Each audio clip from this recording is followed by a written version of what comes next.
Kisah, merasa berilmu Imam Asy-Syafi'i ditegur waliullah. Imam Asy-Syafi'i, wafat tahun 204 Hijriah, radhiyallahu an, berkisah, suatu hari terbesit dalam diriku bahwa aku seorang yang berilmu, alim. Kemudian setelah itu aku bergegas untuk menjadi imam sholat maghrib. Ketika aku mengimami sholat maghrib tiba-tiba bacaan surat Al-Fatihahku salah, dan orang-orang yang menjadi makmum pun membetulkan bacaanku. Kemudian aku kembali mengimami sholat isya. Aku pun kembali salah dalam membaca surat Al-Fatihah untuk yang kedua kalinya. Orang-orang yang berada di belakangku pun kembali membetulkan bacaanku. Dua kali salah dalam bacaan surat Al-Fatihah membuatku bingung, dan aku yakin ada sesuatu yang tidak beres dengan diriku. Aku pun segera melakukan salat istikharah, memohon petunjuk kepada Allah. Begitu selesai melakukan 2 rakaat sholat istikharah, tiba-tiba aku ngantuk berat, dan aku pun tertidur. Dalam tidurku aku bermimpi, di mana aku saat itu sedang diadili di hadapan para hakim yang semuanya duduk di hadapanku dengan penuh wibawa. Aku diadili di hadapan mereka dengan tuduhan aku berbuat su'ul adab, beradab tidak baik, kepada Allah. Seorang hakim menghukumku bahwa aku harus dihukum mati karena aku berlaku su'ul adab kepada Allah tersebut, dengan dalih bahwa mengaku diri sebagai seorang alim adalah kesalahan besar, karena hakikat tidak ada yang alim kecuali hanya Allah semata. Dialah yang maha mengetahui dan berkuasa atas segala sesuatu. Namun salah seorang hakim yang lain meringankan hukumanku dengan mengatakan, aku melihat harus ada keringanan hukuman untuk Syafi'i. Ketua para hakim mengatakan, mengapa dan dengan cara apa hukumannya diringankan? Hakim itu kembali berkata, mengapa? Karena Syafi'i mempunyai peranan besar kepada seluruh umat dengan ilmunya yang luar biasa, dan benar apa yang disabdakan oleh Rasulullah SAW, akan muncul seorang laki-laki dari suku Quraisy yang ilmunya memenuhi alam dunia ini, dan saya melihat laki-laki dimaksud adalah Syafi'i. Hakim itu kemudian melanjutkan perkataannya, adapun cara meringankan hukumannya adalah dengan cara membiarkan Syafi'i berkeliling di jalan-jalan untuk melihat orang-orang, kemudian ia harus mencari seseorang yang menurut Syafi'i orang tersebut adalah orang yang paling hina dan paling rendah di masyarakat. Kemudian Syafi'i harus mencium tangan orang itu sebagai bentuk adab sopan santun kepadanya. Imam Asy-Syafi'i kembali berkata, begitu aku bangun, aku paham pesan dari mimpi itu. Dan aku pun segera keluar rumah pergi ke jalanan untuk melihat orang-orang dan mencari orang yang menurutku paling hina dan paling rendah di masyarakat. Akhirnya aku mendapatkan seorang laki-laki yang bebadan dan berpakaian sangat kotor, wajah dipenuhi debu tanah, dan dari badannya mengeluarkan aroma yang sangat tidak sedap. Laki-laki itu sedang duduk di dekat tempat pembuangan sampah. Aku pun segera mencoba untuk mendekatinya, namun hampir saja aku tidak dapat melakukannya karena aroma yang tidak sedap yang sangat menyengat dari tubuhnya. Namun, karena ini adalah putusan hakim yang harus aku lakukan, akhirnya aku pun memaksakan diri untuk mendekatinya. Begitu aku sudah dekat dengannya, aku pun mencoba mengambil tangannya untuk aku cium sebagai wujud penghormatan dan adabku dengannya. Namun sebelum tanganku dapat meraih tangannya, tiba-tiba laki-laki itu menamparkan pipiku, dan berkata kepadaku, berlaku sopanlah wahai Syafi'i, ciumlah tanganmu itu, bukan mencium tanganku, dan ketahuilah aku ini adalah orang yang telah meringankan hukumanmu kemarin itu. Mendengar itu, Imam Asy-Syafi'i pun segera menaburkan tanah ke tubuhnya lalu ia mencium tangannya sambil menangis terseduh-seduh. Setelah itu, Imam Asy-Syafi'i pun segera datang menemui guru beliau, Imam Waqi', mengadukan masalah yang sedang dialaminya, lalu keluarkan bait nazam yang terkenal yang berarti, aku mengadu kepada Imam Waqi' tentang hafalanku yang berkurang.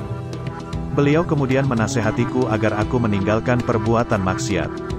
Ia juga menyampaikan kepadaku bahwa ilmu itu cahaya, dan cahaya Allah tidak akan diberikan kepada orang yang berbuat maksiat.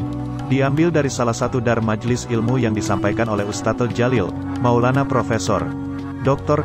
Muhammad Muhana, guru besar di Universitas Al-Azhar Kairo, Mesir, dan pimpinan Akademi Ahlus Sufah untuk kajian ilmu tasawuf dan ilmu-ilmu turats, Akademiyah Ahlis Sufah Lidirasat et Tasawuf wa Ulumit Turats, Kairo. Disampaikan di Kairo di Al-Bait Al-Muhammadi, Mukatam, Kairo, pada tanggal 5 Oktober tahun 2019. Maulana Sidna Syekh Profesor Dr. Muhammad Muhana juga mengatakan, bahwa itulah yang dimaksud dengan perbuatan maksiat yang disampaikan oleh Imam Waqi', kepada Imam Asy-Syafi'i dalam bait nazam terkenal di atas. Perbuatan maksiat dimaksud bukanlah perbuatan maksiat berupa perbuatan lahir dan fisik, akan tetapi berkaitan dengan perbuatan hati, a'malul qulub, yaitu ketika terbetik dalam hati Imam Asy-Syafi'i bahwa beliau seorang yang alim, orang berilmu. Dari kisah di atas banyak sekali pelajaran yang dapat dipetik. Di antaranya dua pelajaran berikut ini. Pertama, terdapat perbedaan sangat jauh antara yang disebut dosa atau maksiat menurut orang-orang soleh terpilih dengan dosa dan maksiat menurut kita selaku orang awam. Sesuatu yang disebut dosa atau maksiat bagi mereka bukanlah dalam pengertian dosa dan maksiat menurut kita. Boleh jadi yang mereka pandang sebagai dosa dan maksiat adalah sebagai kebaikan bagi kita orang awam.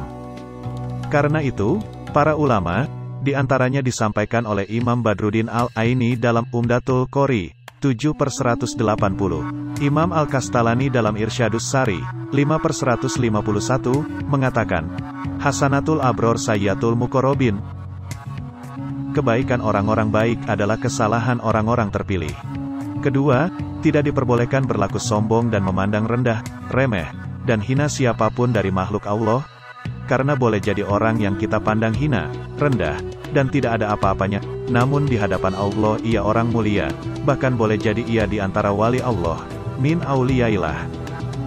Sosok laki-laki tua kotor, bau dan lusuh yang duduk di pinggir tempat pembuangan sampah yang saat itu menurut masyarakat termasuk menurut Imam Asy-Syafi'i, yang paling hina dan rendah, ternyata ia adalah waliullah, ia adalah seorang hakim yang telah meringankan hukuman yang akan diterima oleh Imam Asy-Syafi'i dalam mimpinya.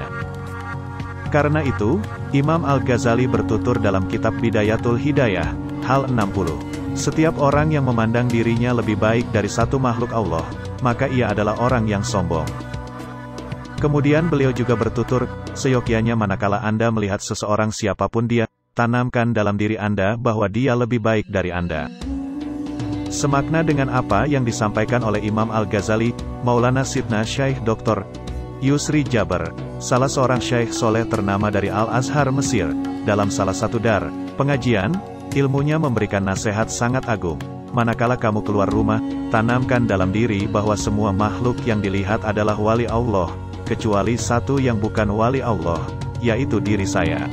Semoga Allah menjadikan kita semua sebagai orang-orang yang selalu rendah hati, mencintai, menghormati dan menyayangi semua makhluk Allah, siapapun dia, dan apapun status sosialnya. Karena boleh jadi orang yang kita pandang hina, rendah dan tidak ada apa-apanya itu, di hadapan Allah justru orang yang mulia dan luar biasa. Bahkan, tidak menutup kemungkinan boleh jadi dia juga yang akan menyelamatkan kita kelak pada hari kiamat. Semoga. Wa sallallahu ala sayyidina wa maulana Muhammadin, wa ala alihi wa sobihi wa salam. Kairo, tanggal 21 November tahun 2021.